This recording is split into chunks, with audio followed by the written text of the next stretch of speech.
کیونکہ آپ اگر اس پی ڈی ایم کے اجلاس سے ایک دن پہلے یہیں پہ جو مسلم لیگ نون کا مشاورتی اجلاس تھا اور یہیں پہ گفتگو کرتے ہوئے مریم نواز نے کہا تھا کہ جو استعفوں پہ راضی نہیں ہیں ہم ان کو منوائیں گے، اور آج انہوں نے کہا تھا کہ ہم منوائیں گے جو سر اجلاس ہوا، لیکن زرداری صاحب نے وہ منوانے کی کسی کو نوبت ہی نہیں دی. انہوں نے ڈیفینسو جانے کے بجائے اپنی تقریر ہی اتنی اٹیکنگ کر دی کہ سارا ان کی تقریر کا لب لباب یہ تھا کہ استعفوں کا تو آپشن ہمارے پاس نہیں ہے. کیونکہ سندھ گورنمنٹ چھوڑنا ان کے لیے اتنا آسان نہیں ہے. باقی پی ڈی ایم کی کوئی جماعت گورنمنٹ میں نہیں ہے.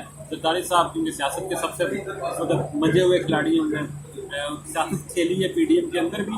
اور اس ساری جو تحریک تھی پی ڈی ایم کی اس میں ابھی تک کا کوئی گین ہے تو زرداری صاحب کے پاس ہے. 54 سیٹوں کے ساتھ قومی اسمبلی میں وہ سینیٹر اپنا جتوانے کامیاب ہو گئے. اپوزیشن کی 90-95 جو سیٹیں ہیں وہ ان کی ووٹ لے لی ہے.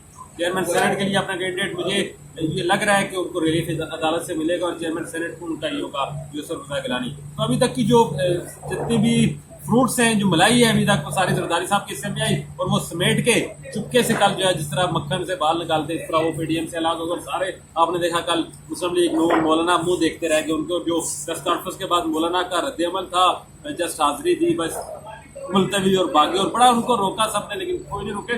تو یہ زرداری صاحب کو جو گیم باری والی ہے پی ڈی ایم پہ تو ضرور باری برل پڑے.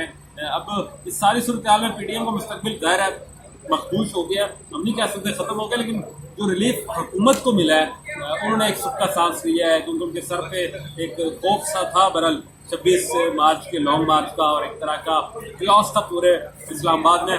وہ ایک سایہ آف ریلیف، ایک سکھ کا سانس جو حکومت کو لینا. اور اس موقع پر یقیناً بھی پی ڈی ایم کی جماعتیں اور جو ان کے بہت بڑی فالوئنگ ہے ان تمام جماعتوں کی پاکستان میں، تو مایوس ہے ورکر. آپ کو لیکن یہ جو جمہوریت اور اس کو کہہ رہے ہیں یہ کیا ہے؟ جمہوریت کوئی نہیں. جمہوریت یہاں جمہوریت اور پاکستان اور اسلام یہ تین چیزیں ہیں جو پاکستان میں بہت بیچی گئی ہیں. نہیں، لیکن یہ کیا دوبارہ وہ اینٹ سے اینٹ تو نہیں جڑ رہی؟ جیسے ایک وقت تھا جب کچھ ایسا لگ رہا ہے کہ زرداری صاحب کی شاید کوئی ان کو جو انہوں نے کچھ گین کیا، اور ان کو یہ بھی مقتدر قوتوں نے بتایا ہے کہ چیئرمین سینٹ آپ کو دے دیں گے، آپ اس اطاعت کے ساتھ نہ رہیں. اور مجھے مستقبل میں شاید نہیں لگ رہا یہ پی ڈی ایم زرداری صاحب اور کوئی پارٹی کے خلاف بغیر ہی اب جو بھی تحریک ہونی ہے اور جیت کے بعد لانگ مارچ برل ہونا ہے، یہ انڈرسٹوڈ ہے. کیونکہ مولانا نواز شریف اور تمام چھوٹی جماعتیں، میں کل بھی دیکھا کہ مولانا نے کہا کہ صرف ایک پیپلز پارٹی کو چھوڑ کر تمام استعفوں پر متفق کی جماعتیں پی ڈی ایم کی. اور وہ ابھی تک کل بھی جس طرح چکری صاحب اور دوسروں نے بات کی، انہوں نے زرداری صاحب کے رویے پر جو ہے وہ ایک طرح کا ان کی مذمت کی. وہ کھڑے ہوئے جدوجہد برحال، کیونکہ ایک بڑی سیاسی جنگ لڑنی پڑے گی. نہ صرف یہاں ان کی جنگ عمران خان کے ساتھ تو نہیں ہے نا، ایک سسٹم کے خلاف ہے جو جس سسٹم کی وہ خود پیداوار ہے.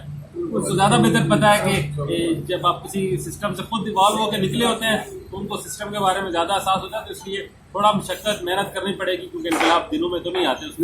لیکن سردار صاحب یہ عباسی صاحب کہہ رہے ہیں کہ لانگ مارچ ایک بار پھر ہوگا، تو واقعی ہوگا لانگ مارچ؟ لانگ مارچ جب ہو بھی گیا تو وہ کیا کر لے گا؟ پیپلز پارٹی تو ساتھ پارٹی جو ہے وہ اگر الگ ہوتی ہے تو وہ ظاہر ہے پیپلز پارٹی تو اپنا گین کر رہی ہے پولیٹیکل، ان کے اپنے پولیٹیکل ڈیسیژنز ہیں، ان کا ظاہر احترام ہونا چاہیے. لیکن یہ جو دعوے بلند باغ یہاں بیٹھ کے لیڈران کرتے تھے پی ڈی ایم کے سرکار کے، شاید پتہ نہیں یہ پوری حکومت کو الٹ دیں گے اور یہ فلاں کر دیں گے اور یہ ڈمکان ہو جائے گا، کوئی پولیٹیکل فیل نہیں نظر آئے گی ہمیں. معاف کیجیے گا، مولانا صاحب کو پتہ نہیں ہے کیا کہہ سکتے ہیں، پریزیڈنٹ تھے، اس پورے اس اطاعت کو لے کے چل رہے تھے. نواز شریف صاحب وہاں بیٹھے ہوئے، وہ بھی کچھ تقریریں بڑی کرتے رہے ہیں جذباتی. بلاول بھٹو صاحب بھی کہہ رہے تھے کہ ہم یہ نہ وہ کر دیں گے، اس سے کیا دیں گے. تو میرے خیال میں بھی کچھ نہیں ہوا، نہ ان سے کچھ ہو پانا ہے. انہوں نے اپنے مفادات کی سیاست کرنی ہے. بس سب سے بڑی بات پوچھتا ہوں، پاکستان کی بدقسمتی یہ رہی ہے کہ یہاں پہ اس طرح کی صاف ستھری جمہوریت نہ کبھی رہی ہے اور نہ کبھی مجھے آئندہ آنے والے وقت میں لگ رہی ہے. یہاں موروثی سیاست ہے، یہاں پہ یہ کرپشن کے الزامات لگے ہیں پارٹیز کے اوپر، وہ جناب اس کے بعد جو ہے وہ سب رکھی ہوئی ہیں. یہاں پہ یہ ہمارے ساتھ انتقام ہو رہا ہے، تو انتقام ہو رہا ہے تو آپ کی اپنی ول کہاں ہے؟ آپ کہاں کھڑے ہیں؟ آج دیکھیں لوگ دیکھ رہے ہیں، لوگ رات کو ماتم کر رہے تھے لوگ کے جناب پی ڈی ایم کا جنازہ نکل گیا ہے اور اب تدفین بھی ہو گئی ہے. اللہ کرے جی جنت الفردوس میں اسے جگہ آنے والی جو ملازم ہے پی ڈی ایم کے وہ آسان ہو. میری تو یہ دعا ہے. بہت شکریہ. جیسے سردار صاحب کے آپ نے الوداعی کلمات سن لیے پی ڈی ایم کے حوالے سے، تو اس سے زیادہ میں تبصرہ نہیں کروں گا. اس پروگرام کے ساتھ مجھے اجازت دیجیے. اگر آپ نے ابھی تک میرا چینل سبسکرائب نہیں کیا تو اسے ضرور سبسکرائب کیجیے اور اس طرح کے دلچسپ تبصرے جو ہے وہ آپ کو سننے کو پھر ملیں گے.